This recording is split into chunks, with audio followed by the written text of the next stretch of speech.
Welcome to the first video in our 10-part series, exploring the timeless wisdom found in How to Win Friends and Influence People.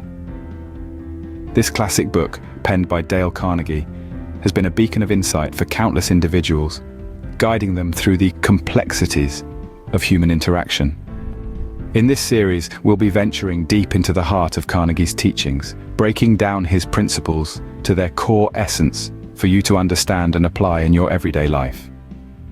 Today we'll be focusing on the first 3 principles found in the section titled Fundamental Techniques in Handling People. These principles are the building blocks of successful interpersonal relationships, providing a solid foundation for communication, empathy, and mutual respect. So, whether you're a seasoned Carnegie enthusiast or a newcomer to his work, there's something here for everyone to learn and grow from. Now let's dive into the first principle. Principle 1. Don't criticize, condemn, or complain. Now, this may sound simple, but it's one principle that requires a lot of practice and self-awareness to truly master. This principle is all about understanding and empathizing with others, rather than resorting to criticism. Imagine you're in a conversation with a colleague who has made a mistake. It's easy to fall into the trap of criticizing, condemning, or complaining. But that's not the way forward. Why? Because it doesn't help anyone. It doesn't solve the problem. And it certainly doesn't help in building a positive relationship.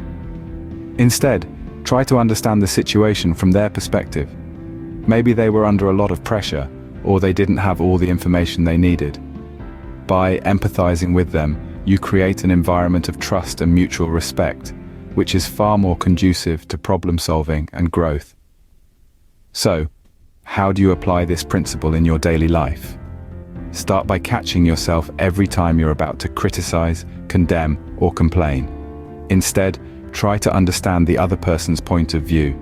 Ask questions, show empathy, and try to find a solution together. This principle is not just about avoiding criticism, it's about replacing criticism with understanding and empathy. It's about building stronger relationships and fostering an environment of mutual respect. Let's take another scenario. Say, a friend has been acting distant. Instead of criticizing them for their behavior, try to understand what they might be going through. Maybe they're dealing with a personal issue or feeling overwhelmed. By showing understanding instead of criticism, you're not only being a good friend, but also practicing this principle. At the end of the day, it's about seeing the world through the eyes of others. It's about responding with empathy, not criticism. It's about fostering stronger and more positive relationships with the people around you. Remember, criticizing others usually does more harm than good. So, try to understand and empathize instead. Moving on to principle 2. Give honest and sincere appreciation. This principle is a powerful tool that, when used correctly, can have a profound impact on the relationships we forge and maintain.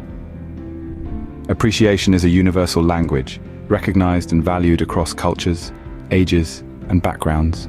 It's a fundamental human need to be recognized for our efforts and achievements. When we express appreciation, we acknowledge the value others bring to our lives and the positive impact they've made. Imagine a scenario where you've worked tirelessly on a project, pouring in hours of effort, and it goes unnoticed. It feels a little disheartening, doesn't it? Now imagine the same scenario, but this time your efforts are recognized and appreciated. The difference is like night and day. The feeling of being appreciated ignites a sense of motivation and validation that's hard to match. But, and this is crucial, the appreciation has to be honest and sincere. People are incredibly perceptive and can easily distinguish between genuine appreciation and empty flattery. Insincere praise can often do more harm than good, leading to skepticism and mistrust. On the other hand, genuine appreciation fosters trust, respect, and rapport. It's like a warm, welcoming light that draws people in and encourages them to do their best. Consider the difference between these two statements. Nice job on the report, and I really appreciate the effort you put into the report. The data analysis was spot on, and it made our decision-making process so much easier. The second statement is not only more specific, but also more sincere and meaningful. So, in your interactions, strive to show honest appreciation. Recognize the good in others, and let them know about it. It could be a colleague who always meets deadlines, a friend who listens when you need to talk, or a family member who supports you unconditionally.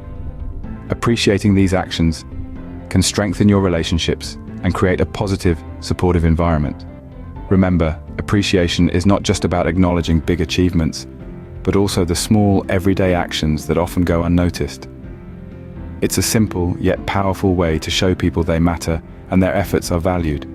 So, the next time you appreciate someone, make sure it is honest and sincere. Now let's explore Principle 3, Arouse in the other person, an eager want. This principle is all about understanding the desires and needs of others, then aligning your proposition or request in a way that appeals to these wants. It's not about manipulation, rather it's about creating a win-win situation where both parties benefit. Imagine this, you're trying to convince your friend to join you on a hike. You know your friend is not particularly fond of physical exertion, but loves photography. Instead of emphasizing the physical benefits of hiking, you highlight the breathtaking views and rare wildlife they could capture with their camera. By doing so, you've aroused in your friend an eager want to join you. In business, this principle is particularly effective.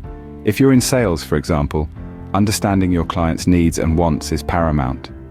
You don't sell just a product or service, you sell solutions to problems, fulfillment of desires and satisfaction of needs. You show your clients how your product or service can provide what they eagerly want. But how do we find out what others want? It's simple. Listen and observe. People often express their desires and needs in conversation. They may share their problems, aspirations, and fears. By being an attentive listener and observer, you can gather valuable insights into what makes them tick.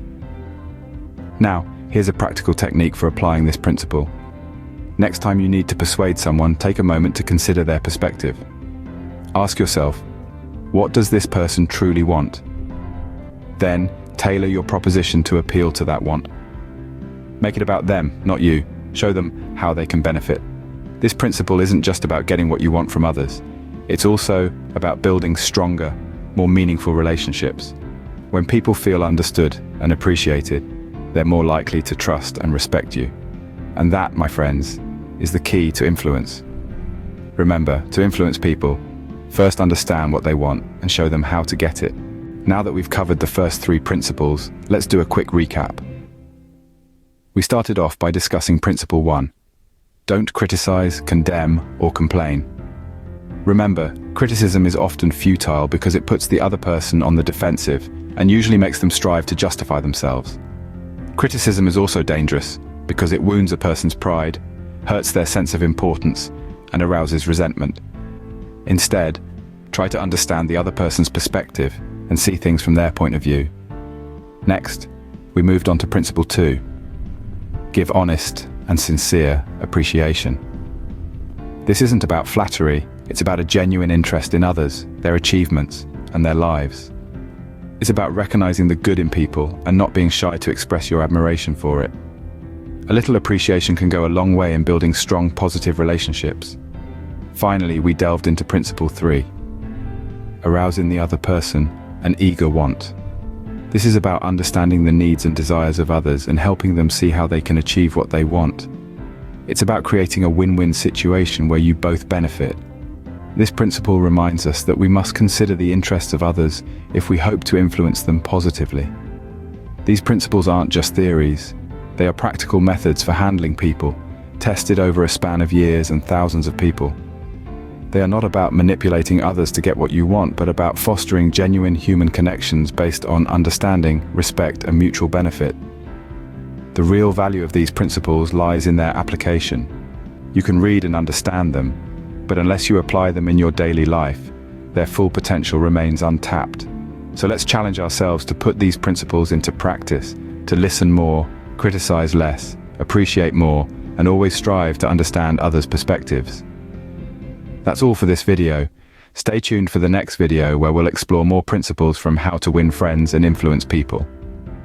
Don't forget to like, share, and subscribe to keep learning versatile techniques with us.